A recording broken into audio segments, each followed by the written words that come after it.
ಅದೇ ನಿನ್ನೆ ಹೇಳಿದ್ದಾರೆ ಮುಖ್ಯಮಂತ್ರಿಗಳು ಡೆಲ್ಲಿಯಲ್ಲಿದ್ದಾರೆ.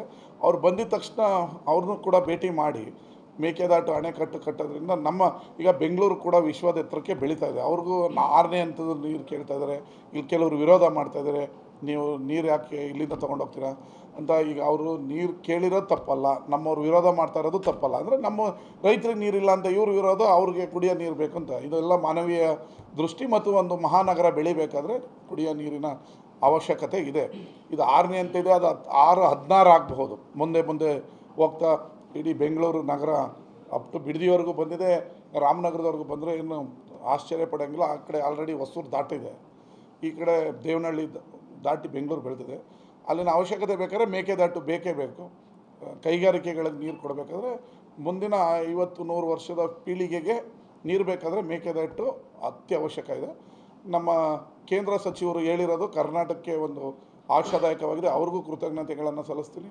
ಕೇಂದ್ರ ಸರ್ಕಾರ ರಾಜ್ಯ ಸರ್ಕಾರದ ಜೊತೆ ಸಹಕಾರ ಕೊಟ್ಟು, ಹಣಕಾಸು ನೆರವನ್ನು ಕೊಟ್ಟು, ಅವರ ಪಾಲೇನಿದೆ ಅವ್ರು ಕೊಟ್ಟು ಒಂದು ಏನು 20-20ನೇ ಸೆಂಚುರಿಯ ಯಾವ ಅಣೆಕಟ್ಟು ಈ ದೇಶದಲ್ಲಿ ಕಟ್ಟಿಲ್ಲ. ಈ ಅಣೆಕಟ್ಟನ್ನು ಕಟ್ಟಿ ದೇಶಕ್ಕೆ ಮಾದರಿಯಾದ ಅಣೆಕಟ್ಟು ಆಯಿತು ಅನ್ನೋದನ್ನು ಕೇಂದ್ರ BJP ಸರ್ಕಾರ ಮತ್ತು ನಮ್ಮ ರಾಜ್ಯ ಸರ್ಕಾರ ತೋರಿಸ್ಬೇಕಾಗಿದೆ. ರಾಜ್ಯ ಸರ್ಕಾರದ ಏನು ಮೇಕೆದಾಟಿನ ಪರ ಹೋರಾಟ ಮಾಡಿದಂಥ DK ಶಿವಕುಮಾರ್ ಅವರೇ ಮುಖ್ಯಮಂತ್ರಿ ಆಗಿರುತ್ತೆ. ಇದು ಅದು ಶೀಘ್ರವೇ ಕಟ್ಟೋದಕ್ಕೆ ಅವರು ನಾಂದಿ ಆಡ್ತಾರೆ ಅನ್ನೋ ಆಶಾಭಾವನೆ ಇದೆ. ಕೇಂದ್ರ ಸರ್ಕಾರದವರು ಸಹಕಾರ ಕೊಡಲಿ ಅನ್ನೋದು ನನ್ನ ಭಾವನೆ. ಸರ್, ಪರಿಸರ ಇಲಾಖೆಯಿಂದ ಕ್ಲಿಯರೆನ್ಸ್ ಸಿಕ್ಕಿಲ್ಲ ಸರ್. ಜೊತೆಗೆ ಪರಿಸರವಾದಿಗಳು ಒಂದಷ್ಟು ಸಲಹೆಗಳನ್ನು ಕೊಡ್ತಾ ಇದ್ದಾರೆ, ಮೇಕೆದಾಟು ಬೇಡ, ಅದರ ಬದಲಾಗಿ ಬೇರೆ ಸ್ಥಳ ನೋಡಿ. ಪರಿಸರವಾದಿಗಳು ಎಲ್ಲದರಲ್ಲೂ ಅವ್ರ ಕಾಳಜಿ, ನಾನು ಅವ್ರ ತಪ್ಪು ಅಂತ ಹೇಳಲ್ಲ, ಅವ್ರ ಕಾಳಜಿ. ಬಟ್ ಕುಡಿನೀರಿನ ಅವಶ್ಯಕತೆ ಇರೋದ್ರಿಂದ ಈಗ ನನಗಿಂತ ನಿಮಗಿಂತ ತಜ್ಞರು ಎಲ್ಲಿ ಮಾಡುವೆ, ನಾನು ಹೋಗ್ಬಿಟ್ಟು ಇಲ್ಲಿ ಕಟ್ಟಿ ಅಂತ ಹೇಳೋಕ್ಕಾಗಲ್ಲ. ತಜ್ಞರು ಅದೆಲ್ಲ ಪ್ಲ್ಯಾನ್ ಮಾಡಿರ್ತಾರೆ. ಪರಿಸರವಾದಿಗಳು ಅವ್ರ ಪರಿಸರ ಉಳಿಲಿ ಅಂತ ಹೋರಾಟ ಮಾಡೋದನ್ನು ನಾವು ತಪ್ಪು ಅಂತ ಹೇಳಲ್ಲ. ಅವ್ರಿಗೂ ಬೆಲೆ ಕೊಡ್ತೀವಿ. ಮೇಕೆದಾಟು ಎಲ್ಲಿ ಆಗಿದೆ ಅಲ್ಲಿ ಬದಲಾವಣೆ ಮಾಡೋದು ಈ ಸಂದರ್ಭದಲ್ಲಿ ಸೂಕ್ತ ಅಲ್ಲ. ಪರಿಸರವಾದಿಗಳು ಹೋರಾಟ ಮಾಡೋದನ್ನು ನಾವು ಅವರ ಭಾವನೆಯನ್ನು ನಾವು ಸ್ವಾಗತಿಸ್ತೀವಿ. ಏನು ಸರ್, ಅವ್ರಿಗೂ ವಾಸ್ತವಾಂಶ ಗೊತ್ತು. ಕಳೆದ 2 ಬಾರಿ ಏನು ಕೊಟ್ಟಿದೆ ಅದನ್ನೇ ನಾವು ನಿರೀಕ್ಷೆ ಮಾಡ್ತಾಯಿದ್ದೀವಿ.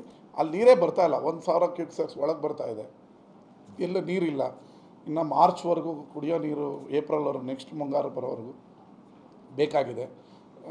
ಇನ್ನೇನಾದರೂ ಬರೋ ತಿಂಗಳು ಮಳೆ ಆದರೆ ನಾವು ಬೇಡ ಅಂದರೂ ಬಿಡ್ತೀವಿ. ಇವತ್ತಿನ ಪರಿಸ್ಥಿತಿಯಲ್ಲಿ ನೀರಿಲ್ಲ. ಇದನ್ನು ಅವರು ಅರ್ಥ ಮಾಡ್ಕೊಳ್ತಾರೆ ಅಂತ ಅನಿಸುತ್ತೆ. ಈ ಮಧ್ಯೆ ನಾನು ಮೊನ್ನೆ ತಮಿಳುನಾಡು ಪಾಂಡಿಚೇರಿ ದೇವಸ್ಥಾನಕ್ಕೆ ಹೋಗ್ಬೇಕಾದ್ರೆ ಅಲ್ಲಿ ಕಾವೇರಿ ನದಿ ಹರಿತಾ ಇರೋದನ್ನು ನೋಡಿ ವಿಡಿಯೋನೂ ಮಾಡ್ಕೊಂಡು ಬಂದಿದ್ದೀನಿ. ನಿಮ್ಮ ಮುಂದೆ ಕೊಡ್ತೀವಿ. ಸಮುದ್ರಕ್ಕೆ ನೀರು ಹೋಗ್ತಾ ಇದೆ. ನಾವಿಲ್ಲಿ ನೀರಿಂದ ಅಳ್ತಾ ಇದ್ದೀವಿ, ಅಲ್ಲಿ ಸಮುದ್ರಕ್ಕೆ ನೀರು ಹೋಗ್ತಾಯಿದೆ. ಅಲ್ಲಿ ನಿಂತು ನಾನೇ ವಿಡಿಯೋ ಮಾಡಿ ಬಂದಿದ್ದೀನಿ ಜನಗಳಿಗೆ ತೋರಿಸೋಣ ಅಂತ ವೇಸ್ಟ್ ಆಗ್ತಿರೋ ನೀರಿಗೆ ಅವರು ಒಂದು ಅಣೆಕಟ್ಟು ಕಟ್ಕೊಳ್ಳಿ, ಬೇಡ ಅಂತ ನಾವೇನು ಹೇಳಲ್ಲ. ಅಲ್ಲಿ ಕಾವೇರಿಪುರಮ್ಮು, ನಾಗಪಟ್ಟಣಮ್ಮ ಅಲ್ಲೆಲ್ಲಾದರೂ ಒಂದು ಎಲ್ಲಿ ಸೂಕ್ತ ಆಗುತ್ತೆ. ಮೆಟ್ಟೂರು ಆದಮೇಲೆ ಅನಾವಶ್ಯಕವಾಗಿ ಮಳೆಗಾಲದಲ್ಲಿ ನೀರು ಹೋಗ್ತದೆ. ಈಗ ನಾವು ವಿಡಿಯೋ ಎಲ್ಲ ಮಾಡ್ಕೊಂಬಂದಿದ್ದೀವಿ, ಎಷ್ಟು ನೀರು ಸಮುದ್ರಕ್ಕೆ ಹೋಗ್ತಾಯಿದೆ ಅನ್ನೋದನ್ನು ನಿಂತು ಮಾಡ್ಕೊಂಬಂದಿದ್ದೀವಿ. ಅಂಥ ಪರಿಸ್ಥಿತಿ ಇರೋದ್ರಿಂದ ಇದೆಲ್ಲ ಕಾವೇರಿ ಪ್ರಾಧಿಕಾರದವ್ರಿಗೆ ಅರ್ಥ ಆಗ್ತದೆ ಅಂತ ತಿಳ್ಕೊಂಡಿದ್ದೀವಿ.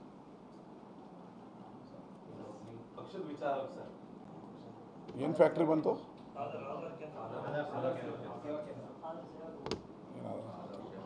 ಬಂದಿದ್ದರೆ ಸ್ವಾಗತ ಮಾಡ್ತೀನಿ. ಅಂದರೆ ಅದರಲ್ಲಿ ಏನು ಮಾಡೋದು,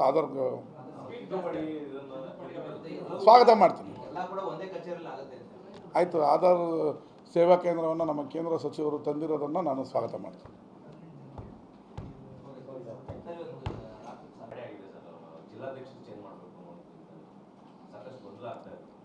ಅದೆಲ್ಲ ಮಾಮೂಲಿ. ಒಂದು ಪಕ್ಷದ ಆಂತರಿಕ ವಿಚಾರದಲ್ಲಿ ಸಣ್ಣ ಪುಟ್ಟ ಕಾರ್ಯಕರ್ತರು ನೋವಾದಾಗ, ವೀಕ್ಷಕರು ಬಂದಾಗ ಅವ್ರ ಮುಂದೆ ನೋವು ತೋಡ್ಕೊಳ್ಳೋದು ಇನ್ಯಾರ ಮುಂದೆ ತೋಡ್ಕೊಳ್ಳೋಕ್ಕಾಗ್ತದೆ. ಅದೆಲ್ಲ ಪಕ್ಷದ ಸಾಮಾನ್ಯ ಒಂದು ವಿಚಾರ. ಈಗ ಇಡೀ ದೇಶದಲ್ಲೇ ಜಿಲ್ಲಾಧ್ಯಕ್ಷನ ಪಾರದರ್ಶಕವಾಗಿ ಆಯ್ಕೆ ಮಾಡಬೇಕು ಅಂತೇಳಿ ಪ್ರತಿ ಜಿಲ್ಲೆಗೂ ವೀಕ್ಷಕರನ್ನ ನಮ್ಮ ರಾಜ್ಯದಲ್ಲಿ ಹಾಕಿದರೆ ಅವ್ರು ಬಂದು ಪ್ರತಿ ತಾಲೂಕಿಗೂ ಹೋಗಿ ಕೇಳ್ತಾ ಇದ್ದಾರೆ. ಆ ಸಂದರ್ಭದಲ್ಲಿ ಏನೋ ಒಂದು ಸಣ್ಣ ಪುಟ್ಟ ನೋವಾಗಿರೋ ಕಾರ್ಯಕರ್ತರು ಮಾಡೋದು ಹೌದು, ಅದೇನು ದೊಡ್ಡ ವಿಚಾರ ಅಲ್ಲ. ಅದು ಪಕ್ಷದ ಆಂತರಿಕ ವಿಚಾರ ಅಲ್ಲ. ಈಗ ಬದಲಾವಣೆ ಮಾಡಬೇಕು ಇಲ್ಲ ಮುಂದುವರಿಸ್ಬೇಕು ಅನ್ನೋದಕ್ಕೆ ವೀಕ್ಷಕರು ಬಂದಿರೋದು. ಅವ್ರ ಕೆಲಸ ಮಾಡ್ತಾರೆ. ಇದರಲ್ಲಿ ನಾನು ಏನಿಲ್ಲ, ಅವ್ರ ಕೆಲಸ ಮಾಡ್ತಾರೆ. ಇವೆಲ್ಲ ಪಕ್ಷದ ಆಂತರಿಕ ವಿಚಾರ. ಅದೆಲ್ಲ ಎಲ್ಲ ಪಕ್ಷದಲ್ಲಿ ಇರ್ತದೆ. ಈಗ ಕಾರ್ಯಕರ್ತರು ನೋವಾಗಿರೋ, ಈಗ ನನ್ನ ಮೇಲೆ ನೋವಾಗಿರೋನು ಯಾರ ಹತ್ರ ಹೇಳಬೇಕು? ನಾನು ನೆಗ್ಲೆಕ್ಟ್ ಮಾಡ್ತೀನಿ ಅಂದರೆ ನನ್ನ ಮೇಲಿನವರು ಒಂದು ವಿಚಾರ ಕೇಳಿದಾಗ ಅವ್ರ ಹತ್ರ ದೂರ ಹೇಳ್ತಾರೆ. ಅದೆಲ್ಲ ಒಂದು ಪಕ್ಷದ ಆಂತರಿಕ ವಿಚಾರ.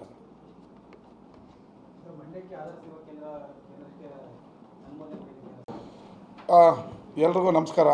ನಿನ್ನೆ ಲೋಕಸಭೆಯ ತಮಿಳುನಾಡಿನ ಸದಸ್ಯರಾದಂಥ ಅನ್ಬುಲ್ಮಣಿ ರಾಮದಾಸ್ ಅವರು ಒಂದು ಪ್ರಶ್ನೆಯನ್ನು ಕಾವೇರಿ ನೀರಿನ ಹಂಚಿಕೆ ಮತ್ತು ಮೇಕೆದಾಟು ವಿಚಾರವಾಗಿ ಕೇಳಿದ ಪ್ರಶ್ನೆಗೆ ಕೇಂದ್ರ ರಾಜ್ಯ ಜಲಸಂಪನ್ಮೂಲ ಸಚಿವರಾದಂಥ ರಾಜ್ ಭೂಷಣ್ ಚೌಧರಿ ಅವರು ಉತ್ತರ ಕೊಟ್ಟಿರೋದು ನಮ್ಮೆಲ್ಲರಿಗೂ ಒಂದು ಆಶಾದಾಯಕ, ಒಂದು ಹೊಸ ಚಿಗುರನ್ನು ಕರ್ನಾಟಕದ ನೀರಿನ ವಿಚಾರದಲ್ಲಿ ಭಾಳ ಸಂತೋಷದಾಯಕವಾದ ಸುದ್ದಿಯನ್ನು ಕೇಳಿದ್ರಿಂದ ಈ ಪ್ರೆಸ್ ಮೀಟನ್ನು ಮಾಡ್ತಾಯಿದ್ದೀನಿ.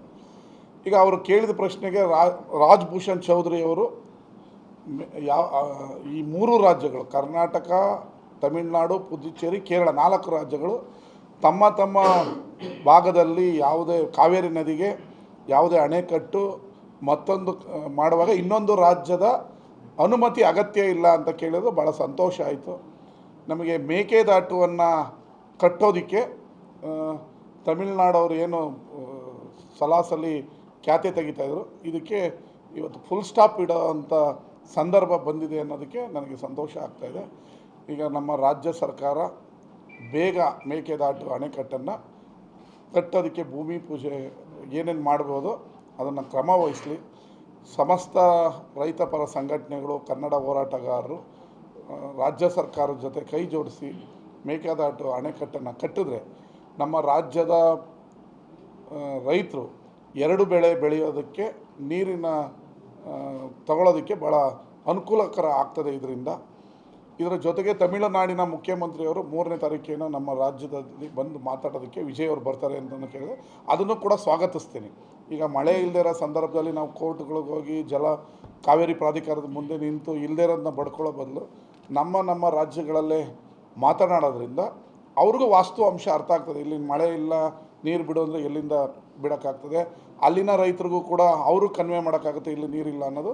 ಇದೊಂದು ದಿಟ್ಟ ಯೋಜನೆ. MGR ನಂತರ ವಿಜಯ್ ಅವರು ಇಟ್ಟಿರುವಂಥ ಹೆಜ್ಜೆಯನ್ನು ನಾನು ಮಂಡ್ಯ ಮತ್ತು ರಾಜ್ಯದ ರೈತರ ಪರವಾಗಿ ಅವ್ರನ್ನ ಸ್ವಾಗತಿಸ್ತೀನಿ.